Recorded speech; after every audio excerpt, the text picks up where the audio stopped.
Hi అండి. నమస్తే. నేను మీ రాధ. ఏంటి వాయిస్ చాలా డల్‌గా ఉందనుకుంటున్నారా? చాలా డల్‌గా అయిపోయిందండి. యాక్చువల్‌గా నేను మేలో వచ్చేసి ఊరొచ్చాను. అప్పుడే నాకు కొంచెం సిక్ అయిపోయాను నేను. మే 20 ఆ టైంలో వచ్చాననమాట ఊరికి. అప్పుడు బాగా సిక్ అయిపోయాను. ఊరొచ్చి కూడా చాలా అంటే చాలా సఫర్ అయిపోయాను. ఇక్కడ వచ్చేసి యాజ్ యూజువల్ మార్నింగ్ రొటీన్ మీకు తెలిసిందే. బాదం పప్పు, గుడ్లు, ఇడ్లీ. ఈరోజు బాదం పప్పు గుడ్లు పెట్టలేదు. ఇది జూలై 1 దండి. ఈ రోజుదే స్టార్ట్ చేసేసాను నేను మీకు. చట్నీ చేసేసాను. ఇంకా ఎందుకంటే ఊరెళ్ళిన తర్వాత చాలా అంటే చాలా ప్రాబ్లమ్స్ అయిపోయినాయి నాకు. డేట్ ఒకటి లేట్ అయిపోయింది. డీహైడ్రేట్ అయిపోయింది బాడీ. 102 ఫీవర్ వచ్చేసింది. అసలు చాలా మా బాబాయ్ ఒకరు ఆయన అదేంటి కాలం చేశారు. ఆయన్ని చూడటానికి వెళ్ళలేకపోయాను. మళ్ళీ వైజాగ్ వచ్చేసిన తర్వాత మళ్ళీ ఆయన కార్యక్రమం ఉంటది కదా! దానికి వెళ్ళలేకపోయాను. నాతో పాటు మా హస్బెండ్‌కి కూడా ప్రాబ్లమ్ అయిపోయిందనమాట. ఆయనకి ఫీవర్ వచ్చేసింది. ఇంకా అలా అలా సెట్ అయిపోతుంది. ఇంకా నేను పిల్లలు లేచిన తర్వాత వాళ్ళు వాకింగ్ చేయడానికి 5:00కి లేచి డాబా పైకెళ్ళి వాకింగ్ చేస్తున్నారు. నేను ఈలోపు బెడ్‌లన్నీ సదిరేస్తున్నాను. ఒక్కోసారి పిల్లలే సెట్ చేసేసుకుంటారు బెడ్ దగ్గర. ఒక్కోసారి నేను సెట్ చేసేస్తాననమాట. దుండులు ఎక్కువ వాడతామనమాట మేము. ముందు దుప్పట్ల కంటే దుండులే ఎక్కువైపోతాయి బెడ్ అంతా. ఆ బెడ్ ఒక్కోసారి అటు ఇటు చిందరవందర చేసేస్తారు. ఇంకా నేను అన్నీ క్లీన్ చేసేసి శుభ్రంగా ఎవరి బెడ్షీట్లు వాళ్ళకి మడతలు పెట్టేసి అక్కడ పెట్టేసేసి బెడ్ అంతా సదిరేస్తాను. ముందు పైన సదిరేస్తాను. తర్వాత టిఫిన్ అన్నీ వేసేసిన తర్వాత ముందు వాళ్ళు అర్జెంటుగా 7:00కల్లా ముగ్గురిని పంపించేసేయాలన్నమాట. ఆ తర్వాత ఇంటి పని స్టార్ట్ చేస్తాను. ఇల్లు ఊడవడం, తడిగుడ్డ పెట్టడం, గిన్నెలు కడగడం, వంట చేయడం, తర్వాత నేను టిఫిన్ చేయడం అంతా సెట్ చేసేసుకుంటాను అప్పటికి. ఈలోపు వచ్చేసి నేను బాగా ఏం చెప్తున్నాను, హెల్త్ అప్సెట్ అయిందని చెప్తున్నాను కదా! హెల్త్ బాగా అప్సెట్ అయిందండి. డీహైడ్రేట్ అయిపోయింది బాడీ. డీహైడ్రేట్ మూలంగా నాకు బాగా హెడేక్, సివియర్ హెడేక్ వచ్చేస్తుంది. వెనకమాల పుచ్చు అంటారు కదా, ముచ్చులకుంట అక్కడ బాగా హెడేక్ వచ్చేస్తుంది. ఏంటబ్బా అని చాలా వీడియోస్ చూశాను కానీ కొంతమంది బీపీ ఎక్కువైందంటున్నారు, కొంతమంది ఏమో మైగ్రేన్ లాంటిదని అంటున్నారు. అలా చాలా చాలా వీడియోస్ చూశాను. నాకేం అంత సింటమ్స్ ఏం కనిపించలేదు. మైగ్రేన్‌లో కూడా లక్షణాలు ఉంటాయి కదా!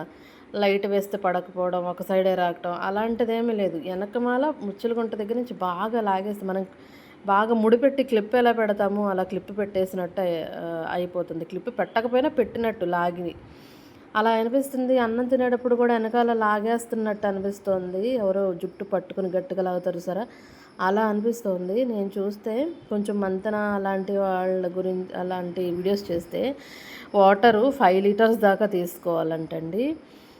లిక్విడ్స్ ఎక్కువ తీసుకోవాలి. బ్లడ్ పట్టడానికి మంచిగా ఏదన్నా తినటానికి మంచిగా తినాలన్నారు.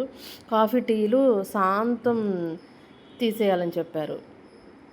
ఇంకా కాఫీ, టీలు అసలు నేను ఎప్పుడో మానేశానులేండి అసల. మొత్తం అంతా ఇంటి పనంతా నేనే చేసుకుంటాను.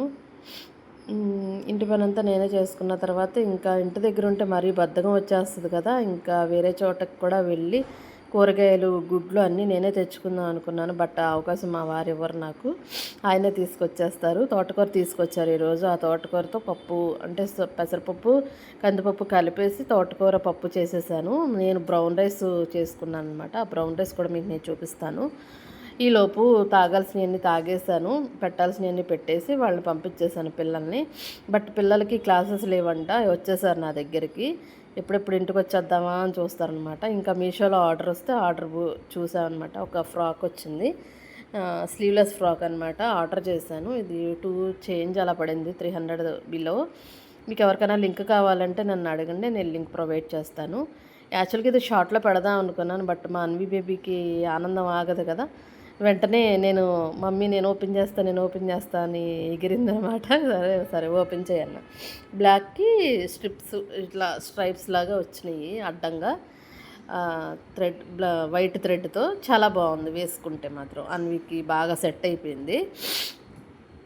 చెప్పాను కదా, వంట పని ఇంటి పని అంతా చేసేసిన తర్వాత అప్పుడు రిలాక్స్ అయ్యి ఎడిటింగ్ వర్క్ అంతా చేసుకుని వాయిస్ ఓవర్ ఇస్తూ ఉంటాను అనమాట. ఇప్పుడు కొంచెం పర్వాలేదు. మా హస్బెండ్‌కి నాకు కొంచెం పర్వాలేదు. నాకు ఇంకా తలనొప్పి అప్పుడప్పుడు వస్తుందనమాట. ఇంకా గిన్నెలు ఉన్నాయండి. మాకు నీటి కష్టాలనమాట అపార్ట్మెంట్‌లో. మార్నింగ్ 6-9 ఈవినింగ్ 6-9 వస్తాయి. మధ్యలో ఇంకా రావు. ఆల్రెడీ ఒక విడత కడిగేసున్నామా, రెండో విడత అనమాట ఇయన్నీ. మీకు తెలిసిందే ఇంట్లో హౌస్ వైఫ్‌లైనా, వర్కింగ్ ఉమెన్స్ అయినా గిన్నెలు కంపల్సరీ ఉంటాయి. ఇంకా పెసరపప్పు, కందిపప్పు ఇందాక చెప్పాను కదా! ఆ పప్పేసి ఈ తోటకూరతో ఫ్రెష్ తోటకూర అంటే విజయవాడ సైడ్ దొరికే తెల్ల తోటకూర దొరికిందనమాట. వైజాగ్‌లో ఎర్ర తోటకూర, కొండ గోంగూర అంటారు కదా! కొండ తోటకూర ఏదో గోంగూర అంటున్నాను చూడండి నేనొచ్చేసి. అంటున్నారు కదా! అలా కాదనమాట. ఇది మంచిగా ఉంటది. ఇంకా ఇల్లు తడిగుడ్డ పెట్టేసేసాను. ఇది మా అన్వి బేబీ తీసింది ఈ వీడియో. తీయమ్మ తీయమ్మ చిన్న బిట్టు తీయరా అని బతిమలాడితే, సరే నా గోల భరించలేక వీడియో తీసిందనమాట. మొత్తం అంతా ఇల్లు మొత్తం 3 బెడ్రూమ్స్ అన్నీ తుడుచుకొచ్చేస్తాను. ఈలోపు తోటకూర అదంతా మొత్తం క్లీన్ చేయాలి. దీన్ని క్లీన్ చేయడమే పెద్ద తలనొప్పి అనమాట. ఇక్కడ వచ్చేసి ఇసుకతో కదా, బాగా ఇసుకతో ఉన్నది. అసలే నీళ్ళే రాక చచ్చిపోతుంటే గిన్నెలు కడగడానికి ఇంక పొయ్యేం కడుగుతాను. ఇంకా పొయ్యి కూడా వంట అయిపోయిన తర్వాత అప్పుడు పొయ్యి కడుగుదామని డిసైడ్ అయిపోయాను. వంట అంతా అయిపోయిన తర్వాత పక్కన పెట్టేసి గిన్నెలు అవన్నీ అప్పుడు కడుగుతానమాట. ఆ ఫ్లోర్ కూడా శుభ్రంగా క్లీన్గా తుడిచేస్తాను. ఈలోపు మజ్జిగ తాగుతున్నాను. చెప్పాను కదా 5 లీటర్స్ వాటర్ తాగాలి. ఆ వాటర్లో కూడా మజ్జిగ, సబ్జా వాటరు, చియా వాటరు అన్నీ మిక్సింగ్ అనమాట.